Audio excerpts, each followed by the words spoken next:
ગુજરાતમાં વર્ષ 2027માં વિધાનસભાની ચૂંટણી આવી રહી છે અને તેને લઈને કોંગ્રેસે ભાજપને પછાડવા માટે મજબૂત ટક્કર આપવા માટે તેમજ કોંગ્રેસ સંગઠનને વધુ મજબૂત કરવા માટે રણનીતિઓ ઘડી લીધી છે। તેની તજવીજ પણ શરૂ કરી દેવામાં આવી છે। જ્યારે બીજી બાજુ ભાજપે પણ અંદરખાને આ ચૂંટણીને લઈને પૂર્વ તૈયારીઓ શરૂ કરી દીધી છે અને તે વચ્ચે આમ આદમી પાર્ટી પણ હવે પાછળ રહેવા નથી માંગતી અને આમ આદમી પાર્ટી દ્વારા પણ પૂર્વ તૈયારીઓ તે વિધાનસભાની ચૂંટણીને લઈને શરૂ કરી દેવામાં આવી છે। હવે તે વચ્ચે આપણે અંગે એનાલિસિસ કરવું છે કે શું ખરેખર વર્ષ 2027ની વિધાનસભાની ચૂંટણીમાં ત્રિપાખ્યો જંગ જામશે, જેમાં આમ આદમી પાર્ટી ત્રીજી પાર્ટી તરીકે ઉભરી આવશે કે શું, તે અંગે એનાલિસિસ કરીશું આજે આ વિડીયોમાં। સ્વાગત છે આપણું લાઈવ 24 ન્યૂઝમાં। હું છું મિક્ષુ ઠક્કર આપની સાથે। જે રીતે વાત કરવામાં આવે તો આમ આદમી પાર્ટીના દિગ્ગજ નેતા અને દિલ્હીના પૂર્વ મુખ્યમંત્રી અરવિંદ કેજરીવાલ આજે ગુજરાતની મુલાકાતે છે અને તેઓ આમ આદમી પાર્ટીના સંગઠન સાથે સતત બેઠકો પણ કરવાના છે અને તેના 2 દિવસ પહેલા જ એટલે કે 21 માર્ચના રોજ જે છે તે આમ આદમી પાર્ટી દ્વારા 2 મોટી જાહેરાત કરવામાં આવી હતી, જેમાં તેમણે એક જણાવવામાં આવ્યું હતું કે આમ આદમી પાર્ટીના નવા પ્રભારી ગોપાલ રાયને નિમવામાં આવ્યા હતા અને સહપ્રભારી તરીકે દુર્ગેશ પાઠકનું નામ જાહેર કરવામાં આવ્યું હતું અને તે સમયથી જ જે છે તે સ્પષ્ટ એંધાણ દેખાઈ રહ્યા છે કે હવે આમ આદમી પાર્ટી પણ વિધાનસભાની ચૂંટણીમાં લડી લેવાના મૂડમાં દેખાઈ રહી છે અને હવે આજે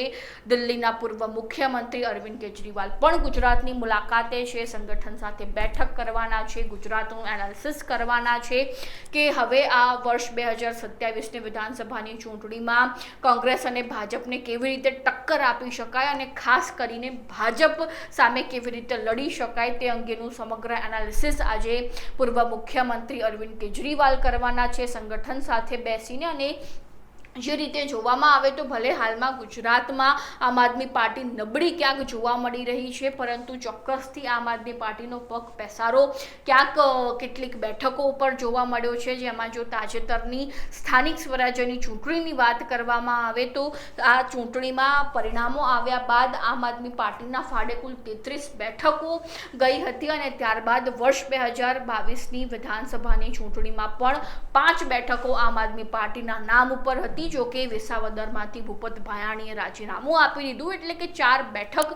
હાલમાં આમ આદમી પાર્ટીની કહી શકાય, એટલે કે પગ પેસારો જે છે તે આમ આદમી પાર્ટીએ ચોક્કસથી ગુજરાતમાં કરી દીધો છે। વડાપ્રધાન નરેન્દ્રભાઈના આ ગઢમાં જે છે તે આમ આદમી પાર્ટીનો પગ પેસારો તે સમયથી થઈ ચૂક્યો હતો અને ક્યાંક ને ક્યાંક કોંગ્રેસ હવે તો આમ આદમી પાર્ટીની સાથે નબળી પડી ગઈ હોય તેવું લાગી રહ્યું છે, કારણ કે કોંગ્રેસ જે છે તે સતત સીટ ગુમાવી રહી છે, જ્યારે બીજી બાજુ ધીરે ધીરે આમ આદમી પાર્ટી જે છે તે ગુજરાતમાં પગ પેસારો કરી રહી છે। હવે વર્ષ 2027ની વિધાનસભાની ચૂંટણીની વાત કરીએ તો હવે હાલમાં એ પ્રશ્ન ઉઠી રહ્યો છે કે શું આમ આદમી પાર્ટી અને કોંગ્રેસ વચ્ચે આ વિધાનસભાની ચૂંટણીમાં ગઠબંધન જોવા મળશે કે કેમ, એ ખૂબ જ મોટો પ્રશ્ન હાલમાં ઉદ્ભવ રહ્યો છે, કારણ કે જો આમ આદમી પાર્ટી અને કોંગ્રેસ બંને સાથે મળીને લડે તો ચોક્કસથી ભાજપને જે તેઓ હરાવી શકે અથવા તો જે છે તે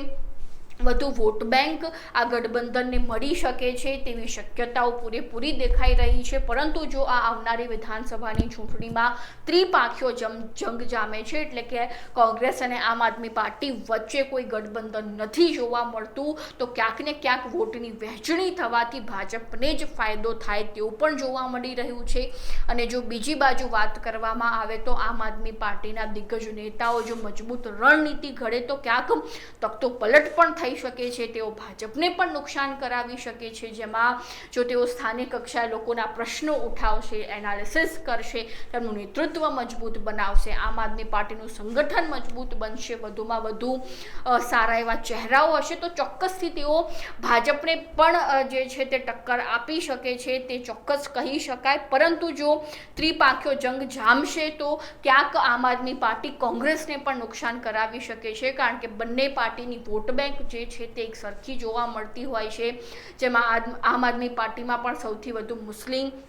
દલિત આદિવાસી જેવા પછાત જે છે તે વર્ગની મોટી વોટ બેંક છે, જ્યારે કોંગ્રેસ પાસે પણ આ સૌથી વધુ મોટી વોટ બેંક જોવા મળી રહી છે અને ભાજપની વોટ બેંક જે છે તે સૌથી વધુ શહેરી વિસ્તારની જોવા મળતી હોય છે. એટલે કે જો ત્રિપાંખીયો જંગ જામે છે તો ભાજપને કોઈ બહુ મોટું નુકસાન ન પણ થઈ શકે, જેમાં આમ આદમી પાર્ટી અને કોંગ્રેસને નુકસાન થઈ શકે. અને જો બીજી બાજુ કોંગ્રેસની કોઈ એવી મજબૂત રણનીતિ હોય અથવા તો તે મોટી વોટ બેંક ઊભી કરી શકે, જે પછાત વર્ગ સિવાયની અન્ય શહેરી વિસ્તારોમાં જો તે મોટી વોટ બેંક ઊભી કરી શકે તો ચોક્કસથી તે ભાજપને પણ મોટી ટક્કર આપી શકે છે તેવા એંધાણ દેખાઈ રહ્યા છે. પરંતુ હાલમાં જે રીતે વાત કરવામાં આવે તો જો વિધાનસભાની ચૂંટણીમાં ત્રિપાંખીયો જંગ જામે છે તો ચોક્કસથી કોંગ્રેસ અને આમ આદમી પાર્ટીને જે છે તે નુકસાન થઈ શકે છે વોટ વહેંચણીને કારણે, અને તેમાં ભાજપ ફાવી જાય તેવી પણ સ્થિતિ ચોક્કસથી સર્જાઈ શકે છે. જેવી જ રીતે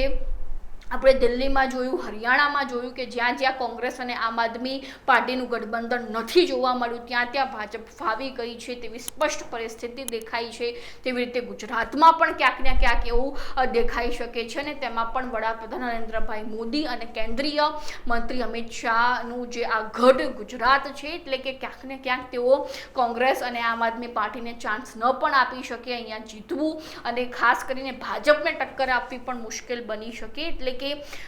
કોંગ્રેસ અને આમ આદમી પાર્ટીએ ભાજપને ટક્કર આપવા માટે મજબૂત રણનીતિ ચોક્કસથી ઘડવી પડે, અને જો ગઠબંધન હોય તો તેઓ ભાજપને સારી એવી ટક્કર પણ આપી શકે, બેઠકો ઘણી એવી મેળવી પણ શકે તેવું હાલમાં દેખાઈ રહ્યું છે. તો હવે જોવું રહ્યું કે આવનારી વિધાનસભાની ચૂંટણીમાં કોંગ્રેસ અને આમ આદમી પાર્ટીનું ગઠબંધન જોવા મળશે કે કેમ, કે પછી ત્રિપાંખીયો જંગ જામશે કે કેમ, જ્યારે બીજી બાજુ શંકરસિંહ વાઘેલાની પ્રજાશક્તિ ડેમોક્રેટિક પાર્ટી પણ શું તૈયાર થઈ જશે કે કેમ.